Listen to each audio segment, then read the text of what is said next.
Royal Lodge's gates have been locked. The woman who lived rent-free in one of Britain's most renowned royal estates for 20 years has disappeared, and the lights in the 30-room Windsor mansion are finally out. Not even a wave goodbye, not a statement, not a farewell.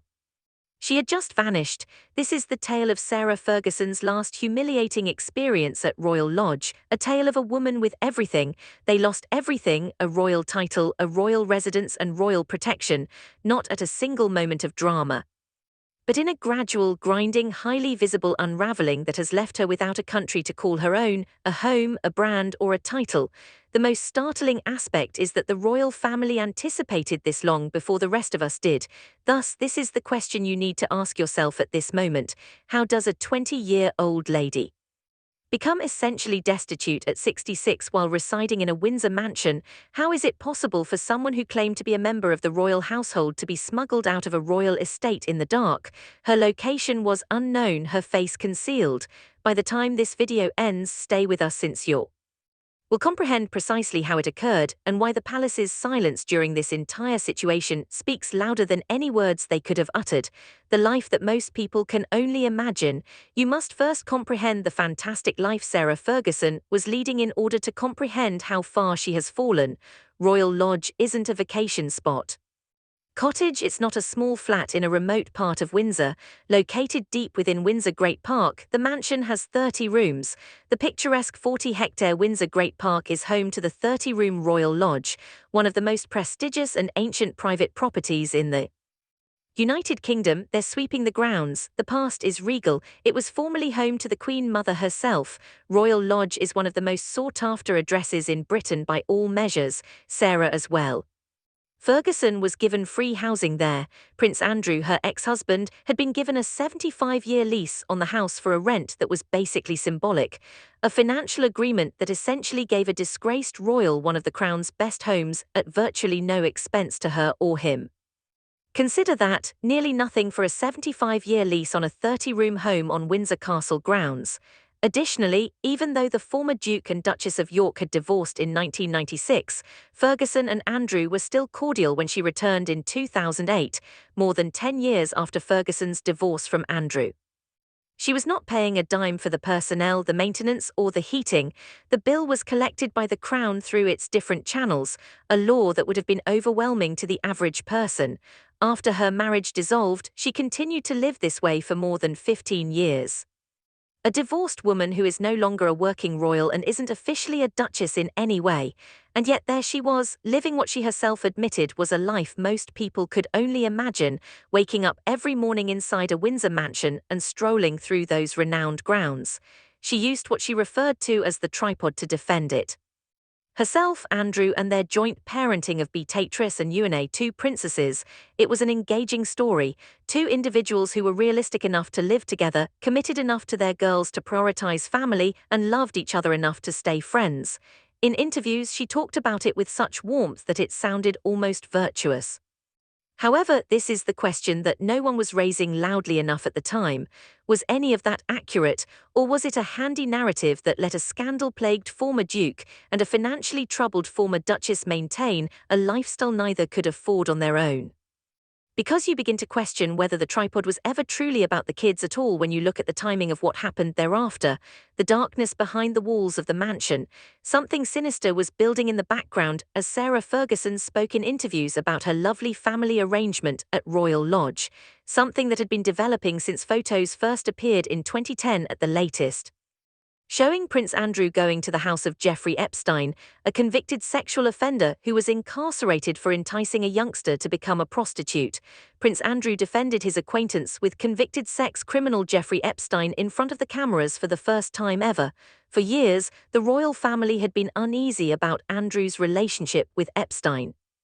However, unease escalated into a full-fledged crisis in 2019 when Andrew participated in one of the most disastrously misguided interviews in the history of the royal family.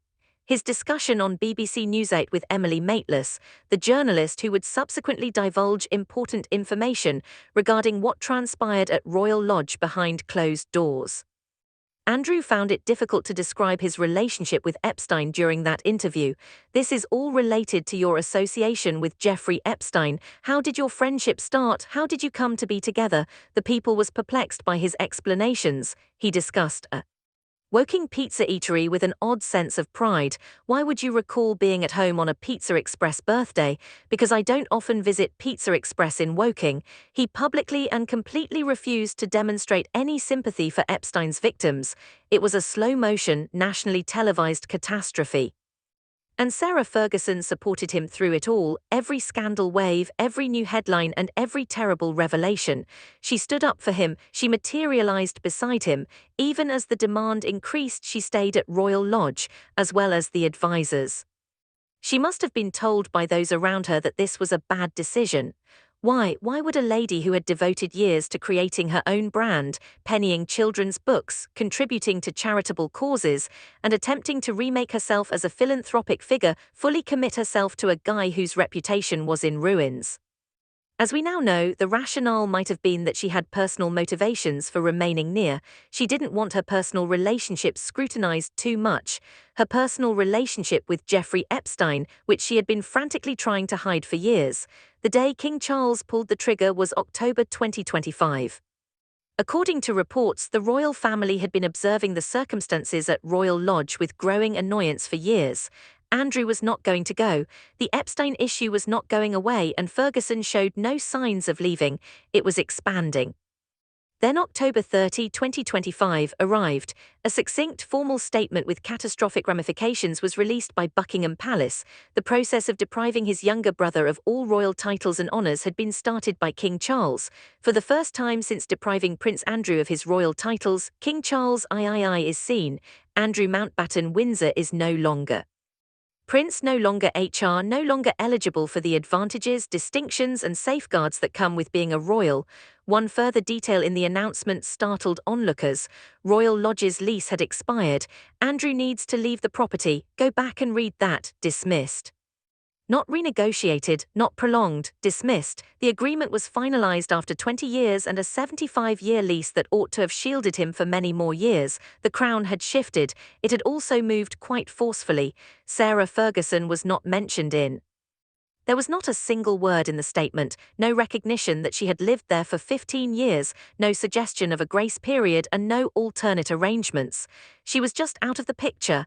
Following all of this, including years of loyalty, interviews in which she defended Andrew and claimed to be a member of the royal family. She wasn't even worthy of a phrase, tripod. Can you picture the sensation of that? This is where things get even more intriguing. Emily Maitlis, a royal journalist, yes, the same Emily Maitlis who conducted that controversial 2019 interview, later stated on her podcast that the effort to remove Andrew from King Charles was not the only founder of Royal Lodge. She recounted a meeting between Prince William and Princesses Beatrice and Eugenie, the daughters who had grown up at Royal Lodge and for whom the tripod arrangement was purportedly in place. This story claims that they warned their father to leave or face danger. Losing their own titles as royalty, go back and read that, his own daughters. We are unable to independently confirm every aspect of that account. However, this is all we can say. The result was obvious even if you ignored the details. The ranks of the family were closed. Since Andrew was gone, Ferguson had nowhere else to go. The countdown starts. No house, no strategy, no escape route. Ferguson and Andrew were given a deadline by the announcement. Initially, it was said that they would have to go by January 25, 2026. The 25th of January came and went, they remained. At this point, the narrative transitions from political drama to something that is nearly intolerably human, since Andrew had a somewhere to go, at least, a cottage on the Although much more modest than Royal Lodge, Sandringham Estate is a wood farm with 2 reception rooms and a kitchen. There was nothing for Sarah Ferguson. In 2022, she bought a townhouse in London for £4.5 million, which served as a safety net, a backup plan, and a place of her own. However, in 2025, she sold it, leaving herself without any property to return to. Give that some thought. In the same year that the palace began taking action against Andrew, she sold the one house she owned. Where would she go then? Her daughters could only provide short-term fixes. Beatrice the princess had House in the Cotswolds. Princess Eugenie alternated between Kensington Palace and Portugal. Neither could provide a stable foundation for their mother. Neither had the space, the stability, or, to be honest, the motivation to deal with the issue long term given what was about to happen. Reporters were informed by insiders that Ferguson had nowhere to go. The term homeless was used in one source. After living in a 30-room Windsor castle for 20 years, the woman was now almost destitute. According to reports, she started inquiring about Prince William and Kate's previous residence, Adelaide Cottage. Prince William and his family are moving from their London mansion to a more rural hamlet. The British royals have had their choice of opulent palaces and castles to call home. Palace advisors were concerned about the proposal because of her involvement with the Epstein files. The just-made public Epstein papers contain explosive documents that show Sarah. The concept of giving Ferguson, the former Duchess of York, another grace and favour at home was politically poisonous given the scrutiny surrounding royal spending and the persistent concerns about her personal behaviour. Apparently, the response was no. Her career was falling apart all around her at the same time. The ruined empire. After her divorce, Sarah Ferguson spent years trying to establish a profession, a brand, or a cause for people to notice her outside of her royal connections. She was a children's book author, she led programs to lose weight, she oversaw charitable organizations. She founded businesses. Everything began to go apart in the weeks following the October 2025 announcement. She oversaw 6 businesses that were in the process of being dissolved. This is a really intriguing point, though. Sarah Ferguson has closed, I guess. Down 6 companies, many of them have debts or many of them have only £1 for a shareholder, not 1 but 6 distinct business activities, they're all winding down now. Sarah's Trust, her non-profit, declared that it will be closing for the time being. The non-profit organisation Sarah's Trust. Ferguson has declared that it would remain closed for the time being, citing her tarnished public image in carefully chosen words. Consider what it would mean if your reputation caused your own charity to close. When the organization you started with the intention of improving the world determines that your reputation is now more of a burden than an asset. Things worsen. The British Heart Foundation and the Teenage Cancer Trust, 2 significant organizations that had previously affiliated with her, discreetly stopped supporting her. No public declarations or press releases. They merely removed her name from their websites and moved on. The quiet was intentional, the message was clear. Everyone in the charitable industry knew she was toxic.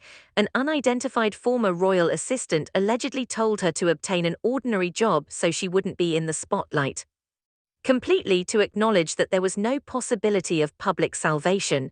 She apparently considered writing a tell-all book as a means of earning money, but that proposal was disregarded. It seems that even she was aware of the disastrous consequences. When Sarah Ferguson's weeks at Royal Lodge came to an end, she had no source of income, no professional platform, no title, no charity, and no place to live. The illusion that the palace still needed her at all was the last thing she had left, and it was about to disappear.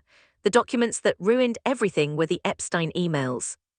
Over 3 million pages of records pertaining to the U.S. Department of Justice's investigation against Jeffrey Epstein were made public in January 2026. 3 million pages. There were emails in the documents. More documents pertaining to the Jeffrey Epstein case are being made public by the Department of Justice today. Sarah Ferguson's name was on some of the more than 3 million pages of documents included in this release, according to the department just this morning. Ferguson had maintained a specific narrative about her relationship with Epstein for years. In a 2011 interview, she described it as a huge error. One mistake, one moment of poor judgment. It's the kind of thing anyone could accomplish. Meet the wrong person, take the incorrect introduction, and have to pay for it for years. The emails revealed a different narrative. In correspondence that Sarah signed, Ferguson characterized Epstein as the brother she had always wanted, not a friend, not a business associate, not a person she hardly knew, but a brother. The language is pleasant, close-knit, and incredibly familiar. "I am at your service, just marry me," she added in a different note. Seems to be an offer to provide financial support in exchange for managing some of his assets. This was hardly the rhetoric of someone who had learned from their mistakes and moved on. This was the language of someone who was intimately involved in a transactional relationship with one of the most dangerous men in contemporary history. However, A 2009 email in which Ferguson scheduled a lunch with Epstein in Miami and said that her daughters Beatrice and Eugenie would be joining them was possibly the most unsettling information and the one that most startled the public. Ferguson is accused of arranging for her daughters, who were 19 and 21 at the time, to be in prostitution in 2009, the year Epstein was found guilty of soliciting a child for prostitution. Closeness to Epstein following his conviction for child-related offenses, the public's response was swift and harsh. It also becomes increasingly intricate. 6 months after she publicly called Epstein a huge error in 2011, there seems to have been another correspondence from Ferguson. In it, she expresses regret to Epstein for publicly severing her relationship with him. She describes him as an unwavering, giving, and best friend. She claims that her fear of coming out against him had kept her bedridden. Fearful of a man she openly declared had been an error, she was bedridden. Additionally, there were records indicating that Epstein had assisted Ferguson in settling some of his personal bills, debts that had plagued her for years and caused her personal humiliation. The whole situation was made more complicated and desperate by the financial connection. There was little response from her spokeswoman. Ferguson apologized. They claimed that she was thinking of the victims. No one was content. No one was going to be content. The evening she disappeared. The thing that makes everything more bizarre is this particular aspect. Sarah Ferguson stayed put. Andrew and the Royal Lodge. She didn't hold off until the last minute. She remained silent. She didn't say farewell. According to the Daily Mail, Sarah Ferguson was last seen at Royal Lodge in September 2025, months ahead of the deadline and Andrew's departure. Prior to the world collapsing around her and the release of the Epstein docs, she was observed entering a vehicle. She moved her face away from the cameras. She did not return and her location was kept a secret. Consider the timing. It was in September of 2025. According to reports, King Charles was working on the October announcement that would deprive Andrew of his titles in the same month. Was Ferguson's disappearance only a few weeks before to the palace's move a coincidence? Was she aware of what was about to happen? Had someone alerted her, or had she just seeing the writing on the wall? I made the decision to leave before the public humiliation became unavoidable. Her final social media post, which commemorated the anniversary of September 11th, was also from September 2025. Then there was stillness, not a single post, appearance, interview, royal event, or anything else. The Duchess of York, Sarah Ferguson, had essentially removed herself from the public eye, not loudly, not dramatically, but fully. Andrew Mountbatten Windsor eventually left Royal Lodge alone himself on the evening of February 3, 2026. Andrew Mountbatten Windsor, the man formerly known as Prince Andrew, has now moved. Leaving the Royal Lodge, this is a big step. He is left in the shadows. No goodbye party, no announcement from the palace, no pictures. After living in one of the best royal residences in Britain for 20 years, he discreetly moved to Wood Farm. 2 miles from Sandringham House is a little home with 2 reception rooms and a kitchen. His world had become much smaller than it had been in the past. Jenny Bond, a royal analyst, didn't hold back. She was correct when she referred to the relocation to Norfolk as a formal exile rather than a change of address because farewell parties are not given to exiles. They receive no recognition, they just go. The birthday arrest. What followed seemed like something from a political thriller, even as Andrew's departure from Royal Lodge felt like the end of an era. February 19th. Andrew Mountbatten Windsor was taken into custody in 2026. It was his 66th birthday. At his makeshift residence on the Sandringham estate, Thames Valley cops showed up. Now let's get back to our breaking news from the UK. Let's travel live to London to see Ben Downey. Andrew has been detained by the cops. Mountbatten Windsor and detained him on suspicion of public office malfeasance. The specific accusation was that Andrew had given Jeffrey Epstein access to confidential trade documents while acting as the UK's special representative for international trade and investment. If found guilty, he might be subject to a lifetime behind bars. The investigation is still underway because he was detained at the Stammen police station for around 11 hours before being freed without being charged. But the arrest itself was already historic.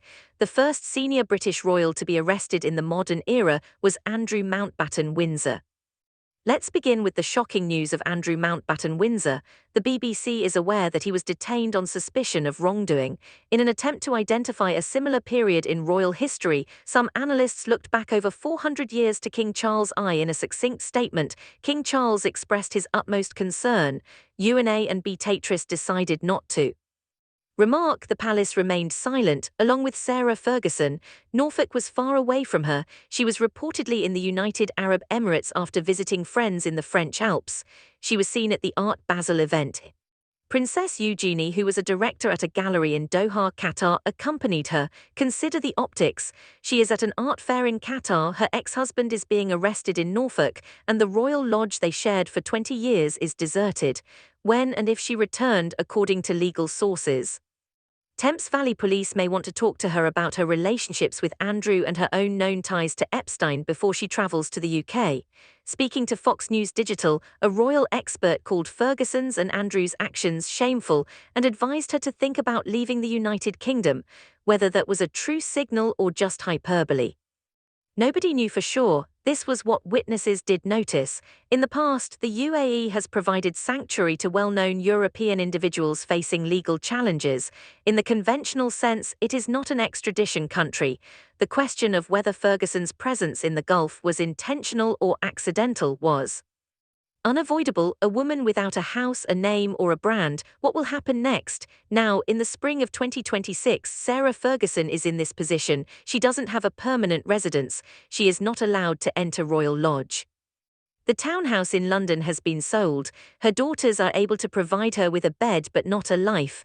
According to reports, she has requested Adelaide Cottage. According to reports, the palace has declined. She doesn't have a professional platform. 6 were dissolved.